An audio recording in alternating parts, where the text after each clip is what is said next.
Dear Maylene, I came to Moore, Oklahoma to do a piece on the tornado, to capture stories of pain and loss on the one hand, as well as human kindness and service on the other, in the wake of that amazing storm. The thing about your story is that it helped me to see the tornado as just one chapter in a much bigger story.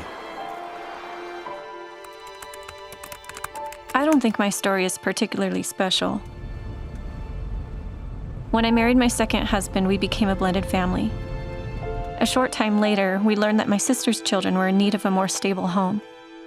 I didn't know how it would work, but it seemed like the best thing we could do, so we adopted her 4 girls. We took a family picture right away because I wanted those kids to know that they belonged.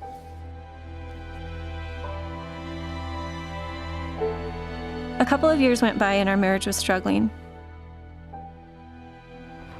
When my husband left, I was shattered. I felt aimless, abandoned, and imperfect. How could I take care of this family? I worried that I was messing up the lives of my kids.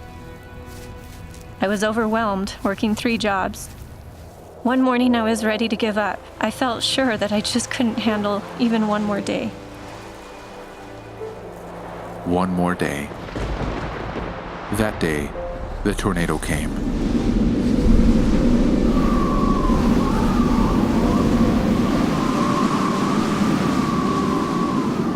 It destroyed your home, your place of work, and all of your belongings.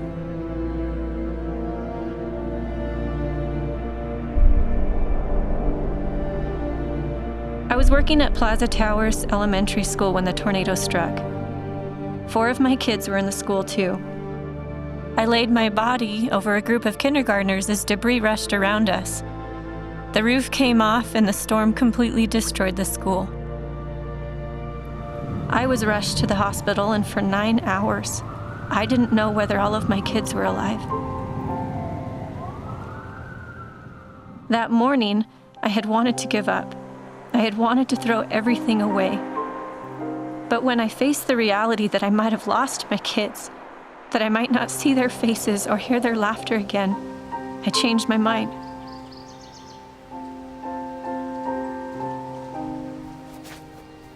Seven children lost their lives in Plaza Towers Elementary that day.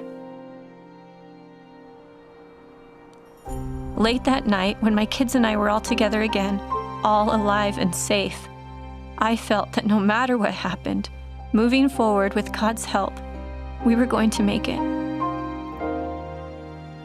A short time later, a friend called me and told me he wanted to rebuild my house. I said, "How can you?" He said, "I have the skills and the means. That's what I want to do." My kids and I worked side by side with that friend, digging trenches, laying plumbing, and building a house. When I was down visiting Oklahoma and saw the impact that the tornado of May 2013 had on so many lives, the words to a hymn were rolling through my mind. God moves in a mysterious way, his wonders to perform. He plants his footsteps in the sea and rides upon the storm. Ye fearful saints, fresh courage take. The clouds ye so much dread are big with mercy and shall break in blessings on your head. You know, my whole life I'd felt abandoned, like there were pieces missing. After the storm, God answered my prayers. He picked up the pieces and filled that void. I don't ever have to feel like I'm going to be alone or abandoned again, because He is going to be there for me every step of the way.